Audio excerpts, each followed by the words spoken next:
रहीम अस्सलाम वालेकुम students, welcome back to my channel educational tips.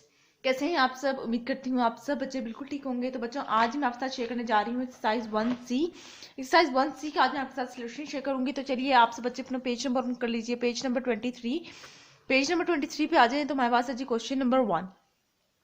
ये अमूमन सारे के सारे हमारे पास वर्ड प्रॉब्लम्स हैं और हैं भी बहुत आसान। ठीक है, कोई पैनिक करने की जरूरत नहीं है आप लोगों को। ठीक है, बहुत आसान से हैं। चलिए आप लोग पूरे वीडियो देखेंगे तो आप लोगों को समझ लग जाएगी सारी। ठीक है, सबसे पहले है जी, Seema evaluates 218 divided by 31 using a calculator and she says that the answer is 70.3। अब वो कह रहे हैं कि एक लड़की है। अब सिचुएशन मेरी गौर से सुना आप सब। ठीक है, सीमा एक लड़की है। ठीक है, उसने जब 218 को 31 से डिवाइड किया तो आंसर आया उसका 70.3। एग्री? यानी कि 218 को जब 31 से डिवाइड उस लड़की ने किया तो उसका कितना आंसर आ गया? 70.3। Without doing an actual calculation, use estimate to determine whether सीमा answer is reasonable, then use a calculator to evaluate 218 divided by 31। पहले वो कह रहे हैं कि आप अपनी ब्रेन से, यानी आप गैस कर लें, एक छोटा सा गैस कर लें। ठीक है, क्या 70.3 जो आंसर सीमा का आया वो आइदर करेक्ट था, क्या उसका सही आंसर आया था या गलत आंसर आया था। ठीक है, आपने आपने गैस कर लिया। गैस करने के बाद अब आप कैलकुलेट करेंगे, डिवाइड करेंगे, एक्चुअल डिवीजन करेंगे। Is your estimate value close to the actual value? जो आपने एस्टिमेट किया कि हाँ यार इसका आंसर इतना आ सकता था, 218 डिवाइडेड बाय 31 करेंगे तो इसका आंसर जो मैंने गैस किया कि यार नहीं इसका आंसर इतना आ रहा है। ठीक है, तो क्या वो हमारे मेरी जो गैस जो मैंने किया, ठीक है, क्या वो करेक्ट था या नहीं? ठीक है, तो इसका हम लोगों ने आंसर देना है। तो चलिए सोल्यूशन की तरफ हम लोग चल जाते हैं। अब तो देखिए हम लोगों ने क्या वैल्यू रखी। हम लोगों ने वैल्यू रखी 218 डिवाइडेड बाय 31। ठीक है, अब ये तो इसकी एक्चुअल वैल्यू थी, राइट? ये तो एक्चुअल था ना, ये तो जो जिसे वो डिवाइड करती। अब मैं जो सपोज कर रही हूँ, ठीक है, मैं सपोजिशन ले रही हूँ। सपोज मैंने किया कि 218 डिवाइडेड बाय 30, ये मेरी सपोजिशन है, ये मेरी क्या है, इमेजिनेशन कह लें, लेकिन हम लोग मैथ की जुबान में इसको सपोज करना कहते हैं।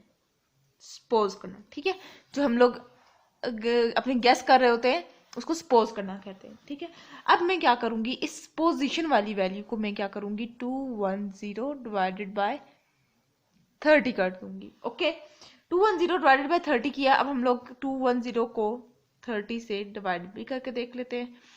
देखते हैं 30 मल्टीप्लाई बाय 30 मल्टीप्लाई पहले हम लोग 5 करके देख लेते हैं। 5 0 0, 5 3 15, 150 आया। क्लोज टू हम लोग जा रहे हैं। 30 मल्टीप्लाई बाय 7 कर लूंगी, 7 3 21। ठीक है जी, तो ये आ जाएगा हमारे पास 210, यानी कि कितने जार 210 होता है, 7 जार। ठीक है, सीमा आंसर इज नॉट रीजनेबल। ठीक है, ये हमारा क्या है, ये मेरा रफ वर्क हो गया।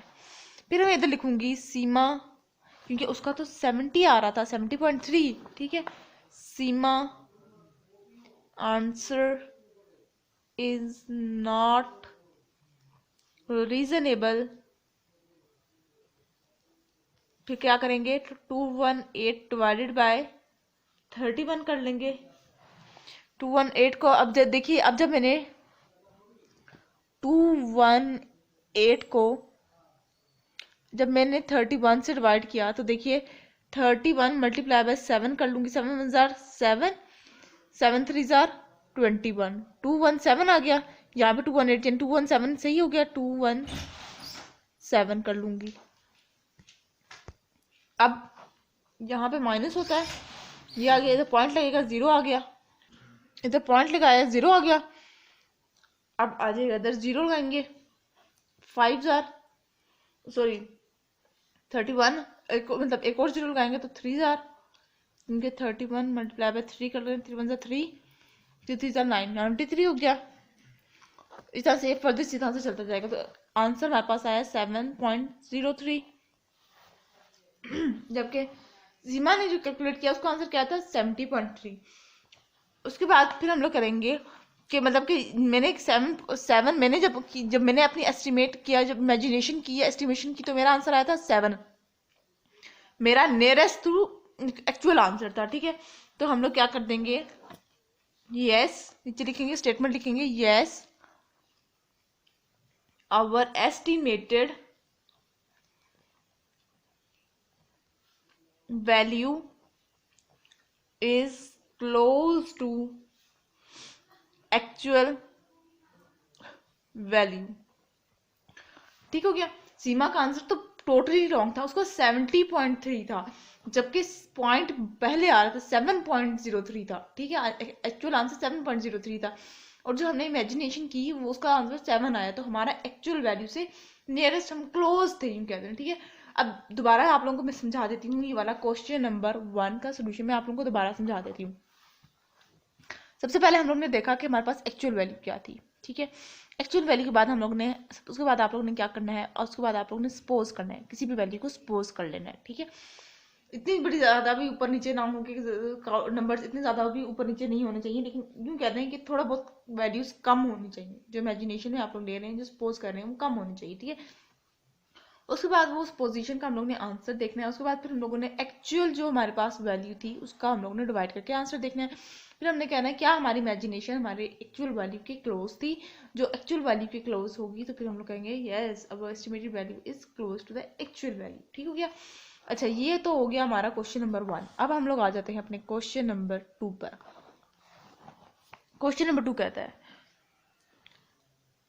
Estimate each of the following without using a calculator, then use the calculator to evaluate। वही ऊपर सिचुएशन सीमा की दी हुई थी, नीचे वो कह रहे हैं कि आप लोगों ने खुद कैलकुलेट करना है, पहले गैस कर लें उसके बाद फिर कैलकुलेट कर लें।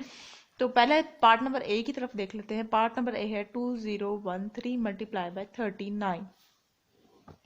ठीक हो गया, 2013 मल्टीप्लाई बाय 39। अब इसके अंदर सबसे पहले हम लोग क्या करेंगे, सबसे पहले ऊपर वाले क्वेश्चन की तरह एस्टिमेटेड एस्टिमेटेड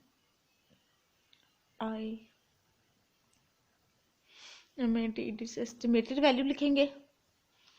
एस्टिमेटेड मैंने क्या कर लेते हैं हम लोग, एस्टिमेटेड वैल्यू के अंदर 2013 को हम लोग 2000 ले लेते हैं, 39 है तो 40 कर लेते हैं। ठीक है, अब हम लोग 2000 को मल्टीप्लाई बाय 40 करूं तो मेरे पास 0 0 0 और 4 0 0, 4 0 0, 4 0 0, 4 2 8, तो मेरे पास आ जाएगा, ये आंसर आ जाएगा मेरी एस्टिमेटेड वैल्यू का। अब मैं अगर मैंने एक्चुअल वैल्यू का लेते हैं, अब एक्चुअल वैल्यू की तरफ देखते हैं। एक्चुअल वैल्यू, अगर हम लोग एक्चुअल वैल्यू को कैलकुलेट करें तो क्या होगा, 2013 मल्टीप्लाई बाय 39 करके देख लेते हैं। तो 2013 मल्टीप्लाई बाय 39, इसको अगर हम लोग मल्टीप्लाई करें तो 9 3 जार 27, 2 पर आ जाएगा 9 मतलब 9, 10 11, ये 1 इधर आ जाएगा, 9 2 jar 18, 3 3 jar 9, 3 1 jar 3, 3 0 jar 0, 3 2 jar 6, 7 9 10, 1 इधर आ जाएगा, 3 4 5 8 7, तो हमारी एक्चुअल वैल्यू क्या आ जाएगी 78507। ठीक है, और हमारी एस्टिमेटेड वैल्यू क्या थी, एस्टिमेटेड वैल्यू हमारे पास, एस्टिमेटेड वैल्यू हमारे पास क्या आई थी 8000। ठीक हो गया, 80,000 आई थी। इसके बाद हम लोग देखिए 80,000 और 78,000 दोनों एक क्लोज है ना, मतलब सिर्फ 2000 का गैप है, तो हम लोग यहाँ पे लिख सकते हैं yes our estimated value is close to the actual value. ठीक हो गया। अब हम लोग इसी तरह से पार्ट नंबर बी की तरफ देख लेते हैं। पार्ट नंबर बी क्या है हमारे पास, पार्ट नंबर बी है under root 145.6 divided by under root whole की पावर 3 65.4। ठीक हो गया। अब देखिए इसके अंदर हम लोगों ने एस्टिमेशन कैसे लेनी है। सबसे पहले तो देखिए एस्टिमेटेड वैल्यू कैसे लेंगे। एस्टिमेटेड वैल्यू हम लोग कैसे लेंगे। एस्टिमेटेड वैल्यू हम लोग ऐसे लेंगे जिस तरह से एस्टिमेटेड वैल्यू में हम लोग क्या करेंगे, हम लोग ये पॉइंट 145 है, पॉइंट को हम लोग इग्नोर करेंगे, पॉइंट की वैल्यूज को आगे वाली पॉइंट से आगे वाली वैल्यूज को इग्नोर करते हुए 145 को एक कम कर देंगे तो 144 हो जाएगा, डिवाइडेड बाय 65.4 है तो हम लोग इसको 64 एज्यूम कर लेते हैं, इसको हम लोग 64 एज्यूम कर लिया। ठीक हो गया। अब हम लोगों ने क्या करना है, अब हम लोगों ने इनकी होल की पावर खत्म करनी है। ठीक है। अब देखिए ये जो अंडर रूट होता है ना, ये जब होल की पावर 2 होगी ना, देखिए जिसमें 12 मल्टीप्लाई बाय 12, 1 2 2 1 2 1 1 1 4 4। देखिए 12 को 2 मरतबा मल्टीप्लाई अगर मैं करूं तो स्क्वायर, होल का स्क्वायर लिख सकती हूँ। ठीक है। अब ये जब इससे कैंसिल हो गई, यानी होल की पावर 2 ही अंडर रूट को, इस वाले अंडर रूट को कैंसिल कर सकता है। ठीक है। जबकि जो अगर इधर 3 लिखा हुआ आ गया, यानी कि कोई ऐसी वैल्यू लिखूं जो जिसकी होल की पावर 3 हो, जिसको काट सके। ठीक है। डिवाइडेड बाय, अब इसको देखते हैं इसको कौन काट सकता है। अगर मैं 4 को 3 टाइम्स मल्टीप्लाई कर दूं तो काट सकती हूँ मैं, खत्म। ठीक है। तो क्या आ जाएगा, 12 डिवाइडेड बाय 4, अंडर रूट हट गया, 12 को 4 से डिवाइड करूँ तो मेरे पास क्या आ जाएगा, आंसर 3। ये मेरे पास एस्टिमेशन हो गई। अब मैं एक्चुअल वैल्यू की तरफ आती हूँ। ठीक है। एक्चुअल वैल्यू देखते हैं। अब हम लोग एस्टिमेशन हम लोग ने कर ली। ठीक है। अब देखते हैं क्या हमारी एस्टिमेटेड वैल्यू इक्वल है थोड़ा बहुत। अब 145.6 डिवाइडेड बाय 65.4 की पावर 3। ठीक है। अब मैं क्या करूंगी, अब देखिए जब भी अंडर रूट में होगी तो सबसे पहले आप लोगों ने उसका अंडर रूट हटाना होगा। अंडर रूट वैसे हटाएंगे जैसे ऊपर मैंने किया। उसके बाद मैं इन दोनों को डिवाइड कर दूंगी। ठीक है। यानी हम पहले मैं इन दोनों के अंडर रूट लूंगी, यानी इसका अंडर रूट हटाऊंगी, ये क्यूब रूट हटाऊंगी। क्यूब रूट हटाने के बाद इन दोनों को डिवाइड कर दूंगी, जो मतलब जो हमारे पास होगा, जिसमें 145 को का स्क्वायर देख ले कौन सा होता है। ठीक है। तो आंसर आ जाएगा मेरे पास 2.99। तो देखिए 3 और 2.99 एक दूसरे के क्लोज है, तो इधर लिख दूंगी एस्टिमेटेड वैल्यू, वही बात लिखूंगी, estimated value is close to the actual value. ठीक हो गया। ये आप लोगों को समझ आ गया। तो यहाँ पे अभी क्वेश्चन नंबर 2 तक क्लोज करते हैं। नेक्स्ट लेक्चर में मैं आपके साथ बाकी क्वेश्चंस के सोल्यूशन शेयर करूंगी, तो आप लोग मेरे नेक्स्ट लेक्चर भी वॉच कर लीजिएगा। तो ये था आज का लेक्चर। उम्मीद करती हूँ आप सबको आज का लेक्चर समझ आ गया होगा। अगर आज का लेक्चर आप सबको समझ आ गया तो मेरे चैनल को सब्सक्राइब कर दीजिएगा, वीडियोस को लाइक कर दीजिएगा और साथ साथ बेल आइकन को प्रेस करना मत भूलिएगा, इससे मेरी आने वाली हर लेटेस्ट अपडेट सबसे पहले आप तक पहुंचेगी। मिलती हूँ किसी वीडियो में। दुआ में याद रखिएगा, अपना ख्याल रखिएगा। अल्लाह हाफिज़।